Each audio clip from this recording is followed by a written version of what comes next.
So here's what we're going to do. We're going to take like less than 20 minutes to explain to you what it is that we do here. I'm doing this for a couple reasons today. Number one, we want to make sure people around the country understand how to present what we do, right? I need, and also I think part of that, when you're talking to people about what it is that we do, if you want to tell me something and I don't know anything about you, I'm not interested.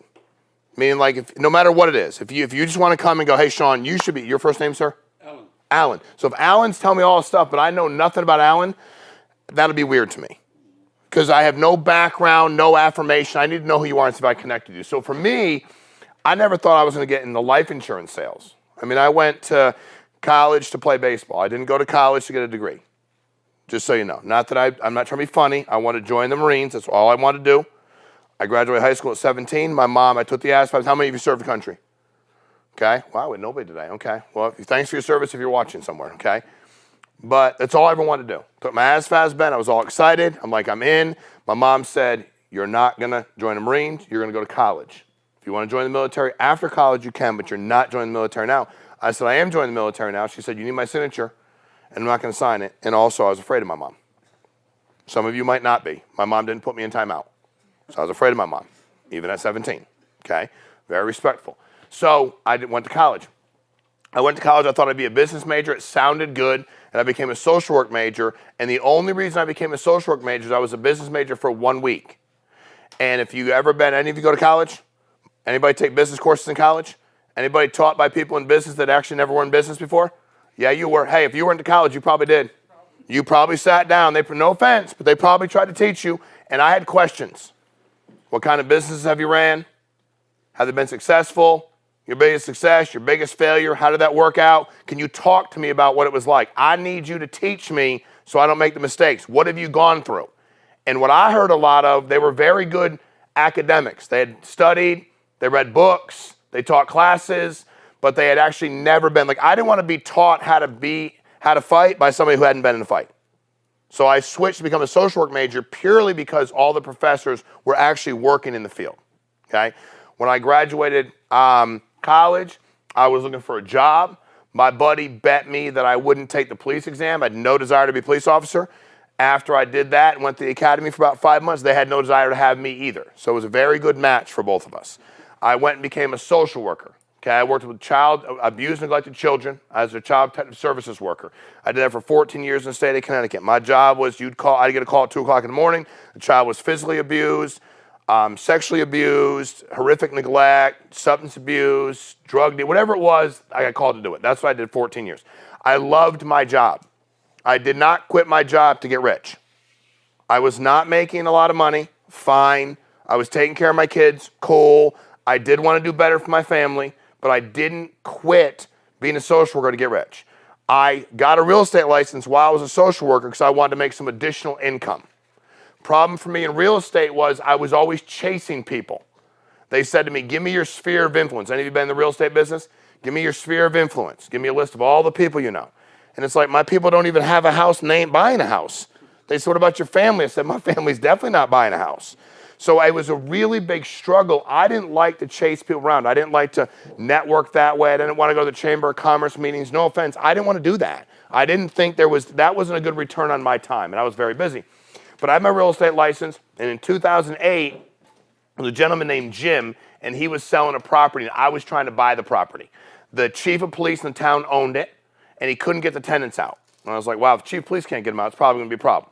But it was a very good price, so I was like, I can definitely get them out because I don't have to do the thing. The chief has to worry about certain laws. I don't have to worry about. So I'm like, I can get them out. I know that. And so I basically was buying the house. He said, you should get your insurance license. And I said, I'm not interested in getting my insurance license. I dismissed him 3 different times. And then the 4th time he asked me, I felt like if I didn't get my insurance license, he was not going to do this deal with me. And I was getting a really good deal, to be honest with you. So I went online and got my insurance license. I said, how much does it cost me? And he said, the class, we'll take care of the class for you. And I was like, cool. So I don't have to pay for that. So I'll go online, right, do that. And then I had to pay the state of Connecticut a couple $100. So I was like, well, I have really nothing to lose. I'll have a license and nobody can, like, I can't get hurt on it. It's $200. So I got my license and I still kept doing my jobs. I bought the house and one day he called me and said, are you going to start selling insurance? And I said, to whom? And he said, the leads. I said, you have leads. because he never told me that part. He said, yeah, we have leads. I said, let me see the leads. So he brought me the leads. Any of you seen the direct mail leads we have? Okay, so he brought me the leads, name, date of birth, signature on it, initials. I was like, I called them up in front of him and started booking appointments. He said, how'd you learn to do that? I go, to what, call people? They filled it out. I didn't have to learn to do anything. I called him and said, Alan, Shawn, Mortgage Protection Center, I got this thing you filled out. You remember doing it? Alan said yes, said no. I go, good, sounds good either way. I have to come out of the house to get the information. I got done, I said, dude, how many of the leads do you have? He said, as many as you want to buy. I said, dude, I'm totally in, okay? I did that part-time for 8 or 9 months, and then I left my state job, and I stopped selling real estate, and I went full-time in life insurance sales. I didn't go full-time thinking, oh my God, I can't wait to get uber rich. I went full-time because I wanted to I do like protecting families, I like being a social worker, and I did want to control my own time, and I did want to make whatever I wanted to make for my family. So the bottom line for me was I wanted to do that. I worked at a company for 5 years, and after 5 years, I thought my compensation was really low. So I didn't like my low compensation. I didn't like that I had a contract and they could tell me certain things to do. I didn't like that they charged me fees, charged me to be trained. They charged me to show up to meetings. They told me to buy books. They charged me for those. I didn't like that part. So I was like, I'm going to quit and launch my own company. And I thought my own company, Bruce, was going to be me. I didn't think we were going to have thousands of agents. I just wanted to sell some life insurance, have nobody bother me. It's all I wanted. I found Americo. They're a great insurance company. I was excited. I said, y'all need to give me a contract. They said, okay. I got the contract, me and about 10 people, and that was December 2013. The things that we launched the company on then are the exact same things that we live on now. We were going to pay the highest compensation. That wasn't complicated.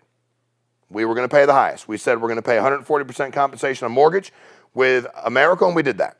Now we have 145% compensation with Americo, Hancock, Amicable, Mutual of Omaha, sound about right? All four is the mortgage side. We go up to 144% with Aetna on the final expense side.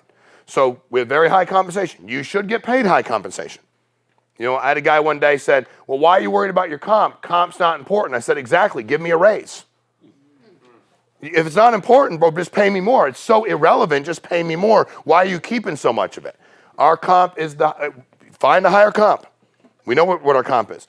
I wanted people to get renewals and be vested day one. We didn't want to have a contract that said you had to work with us for so many years before you were vested. What that means is if you work at some company that say you have to go 7 years, you're 5 years in, and you go, man, I don't want to work here anymore. I'm going to go do something completely. I'm going to leave the industry. I'm going to go to another company. If you do that, you give up all your renewals, which seems wrong because you did all the work. Here you're vested the day you start.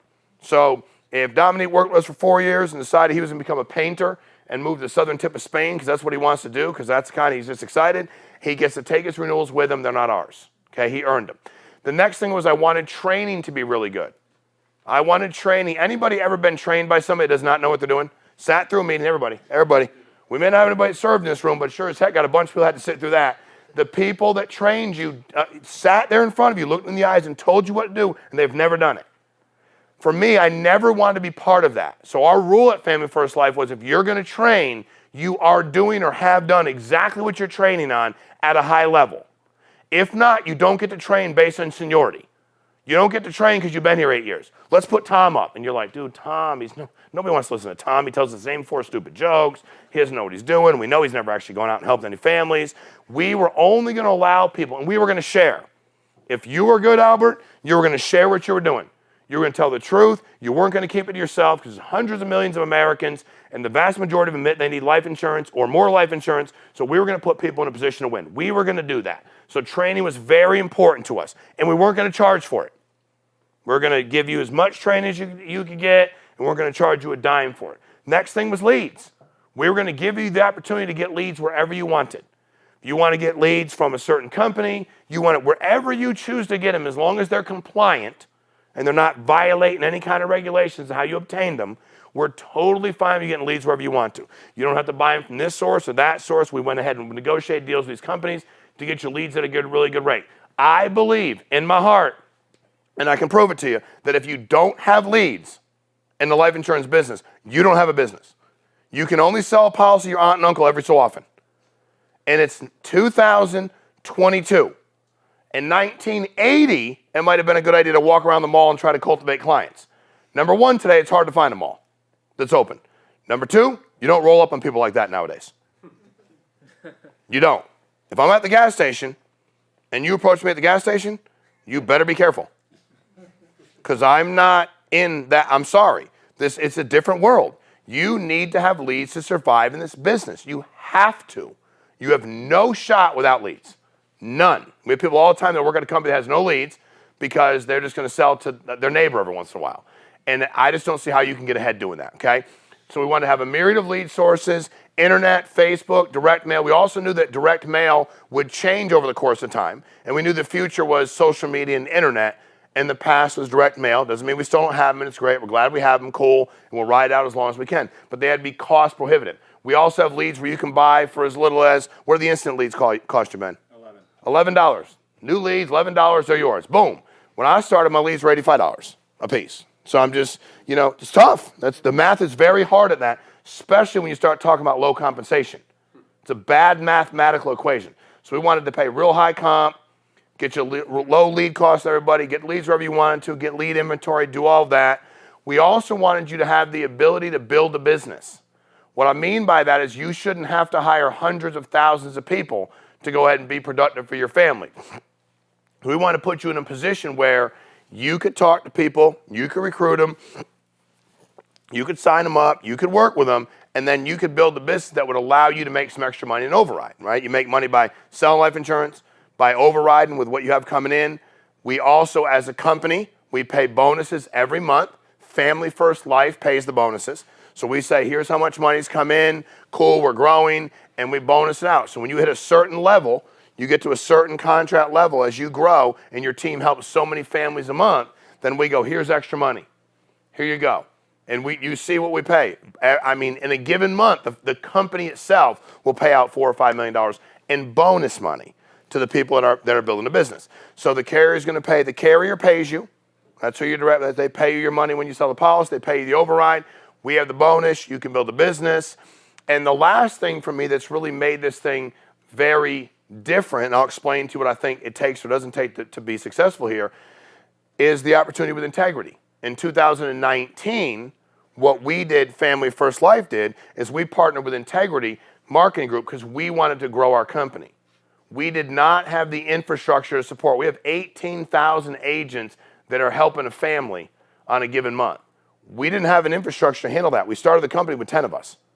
And we grew so fast, we outgrew our infrastructure.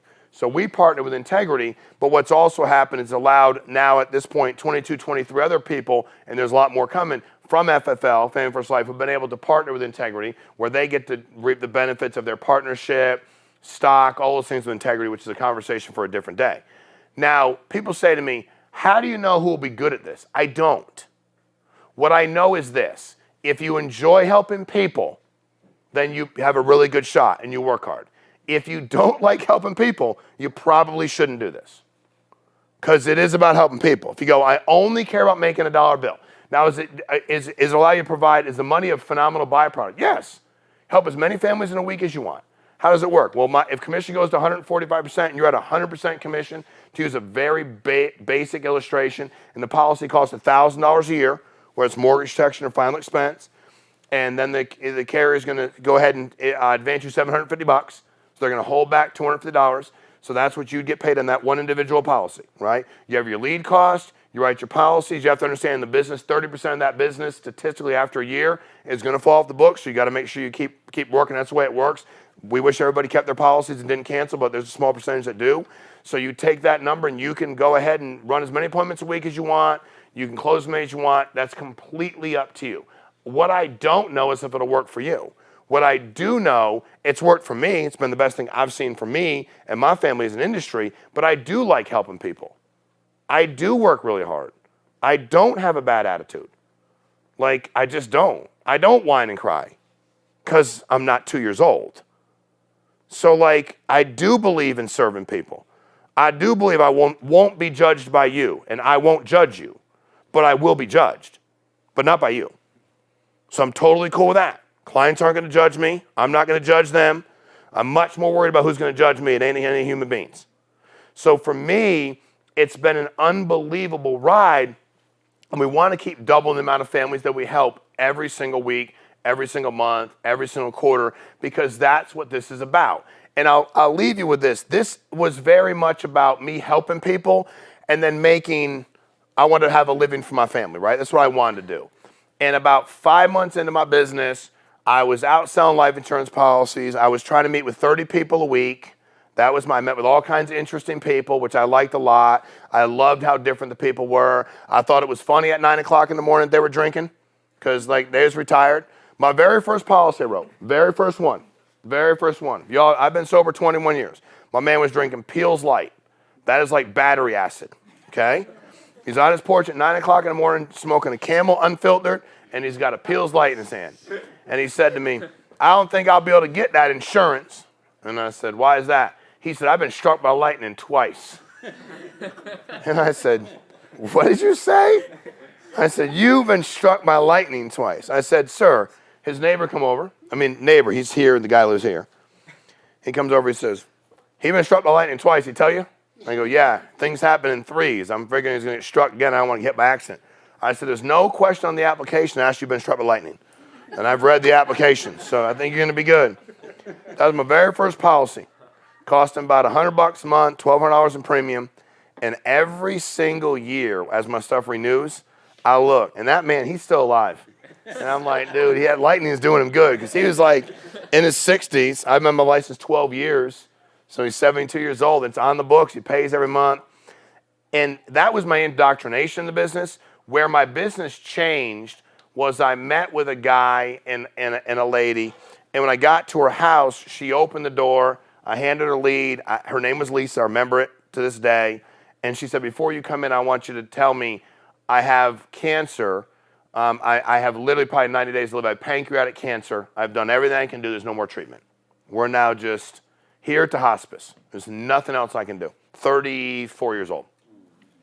And I said, ma'am, I don't want to lie to you. I can't. I can write you a policy, but you got to wait 2 years. If you die in the first year, it's going to give you premium back. At this point in time in your life, you're better off just keeping your money. It's not going to make any difference. I don't want to mislead you. She's like, I really appreciate your honesty. Other people have been telling me they can get it, and they keep trying, and they can't get it, and they get what you just gave me, what would be a graded policy. I'm not interested in that. I'm not going to ever make it 2 years. Her husband comes around the corner. I didn't even know he's there. I didn't even ask. She was the only one on the form. I should have asked, but I couldn't help her anyway. And he's all upset. He's screaming, right? He's like, he got a vest. He cuts the sleeves off. You know when people have big arms, but they want to make sure you know they have big arms? It's like, dude, I already know you had big arms, sleeve or not. Or like they get a tattoo on this arm, and they cut the sleeve off this arm, and the other arm has a sleeve. It's like, okay, got it. Okay, like you could have just gotten it on your forehead. You wouldn't have to take the sleeve off your head. We could have seen the tattoo. And he's yelling at me, and big guy. And I said, man, is he always like this? And she's like, yeah, pretty much. But I also understood that she was dying. So, and they have 2 kids, young kids. So I could only imagine, Bruce, what they were going through. And he's kind of giving me some junk. She said she tried. He said, stop trying to get life insurance. Nobody's going to give you life insurance. Nobody's going to help us. Like, you can leave now. And I said, do you have life insurance? Oh, God, you would have thought I insulted his mom. You know, and he starts yelling at me again. And then his wife goes, I don't know, do you? He goes, I have something through work. I go, how much? He goes, I think $5,000. I go, well, and I just go, let's get you a policy, dude. Let's get you a policy. I'll get you taken care of. I start pulling everything out, and he's like, I'm not getting a policy. I was like, she wants you to get one. And I wouldn't even make eye contact. I'm like, she wants you to get one. So, like, I don't know what to tell you. So I start telling him. I'm like, so you get your driver's license? He's mad. He's like, I'm not giving you my beeping driver's license. I was like, Lisa, and she was like, give me your driver's. So anyway, long story short, after a lot of theatrics, I get to the point where we do the policy. Then he says, I'm not going to pay today. I don't want to give you my banking information. I'll pay when it comes in. I said, well, I'm not allowed to do that. Because I can never, ever feel good about myself if something happens to you from now until then. And if you do die, it's not going to cover you. So I can't do that. And she immediately looks at him and she's like, just give me your banking information. Like, enough. 2 days later, I walk in my office. My assistant, small town, he's 20 minutes from the office. She's crying. She's not a crier. So I was like, wonder why she's crying. She said, did you see the paper today? I said, no, I tend not to read the paper. There was a motorcycle accident on Route 12, and the client you just wrote 2 days ago, he died.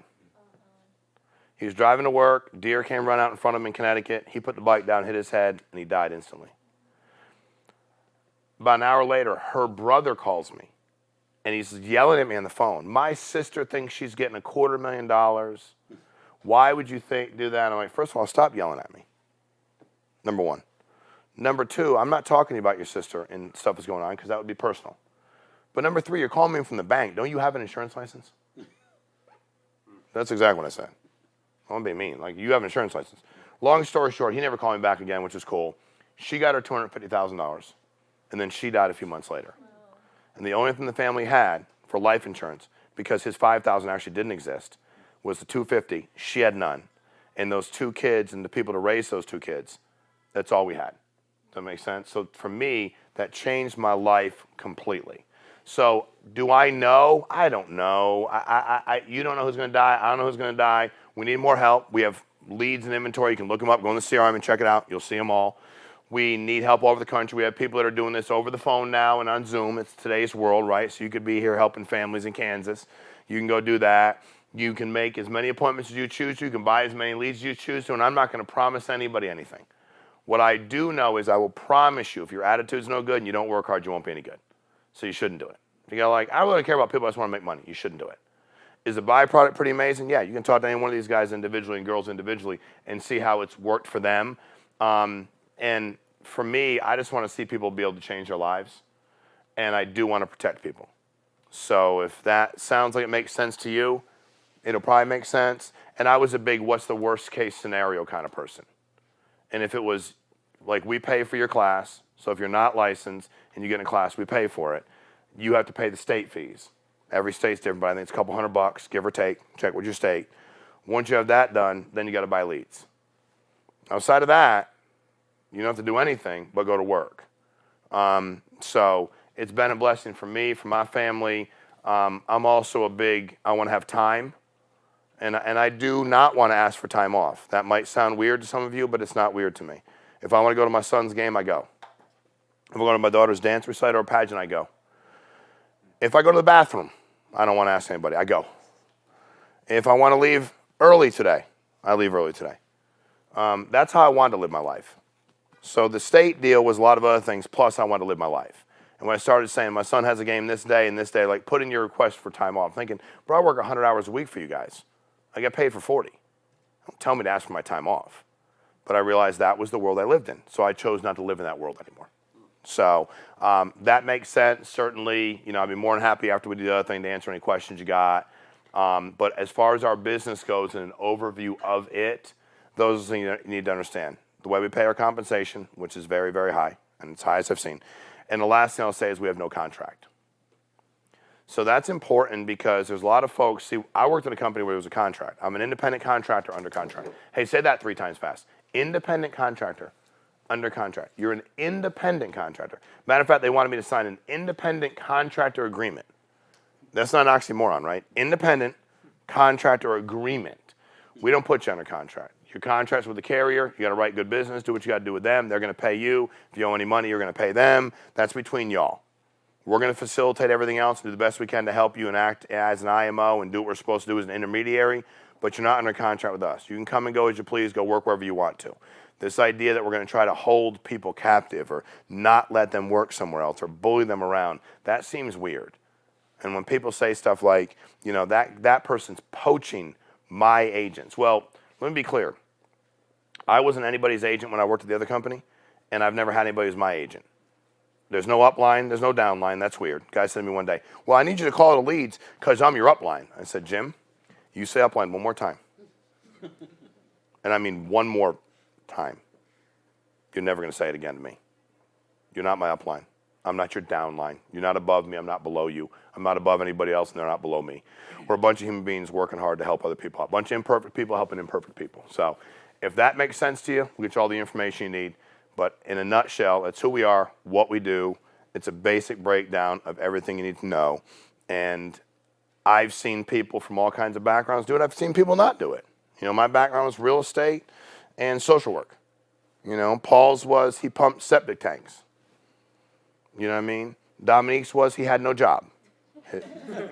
He played baseball in college, and then boom. I said, hey, you think you can make it to a meeting next week? He said, let me check my schedule. I have no job. I can make it to a meeting anytime you want me to. I'm available, he said, Monday through Friday, every day. I was like, all day, every day. I was like, I kind of like that. It'd be easy to work with you because you're always available. Like, it's his first job. So, and we all have our own backgrounds and stories and history, and maybe some people have been in life insurance for a while. Great, that's awesome. But for me, the satisfaction, now that one death claim's turned into many. That's the way it works. I had a guy yesterday. I coached him. He now is an agent with us. Ethan McKinney sent me a picture of a policy. He went to meet with a client I wrote 14 years ago. And she's getting another policy on top of the one I wrote her. Yeah, he's like, still in the books. I said, of course it's still in the books, bro. What do you think? I wrote business. I was laughing with it, but it was great. But it's been very rewarding, very good to me. The byproduct's been great. It's been very good to take care of my family and have the time. So I appreciate your time, and I hope that makes sense.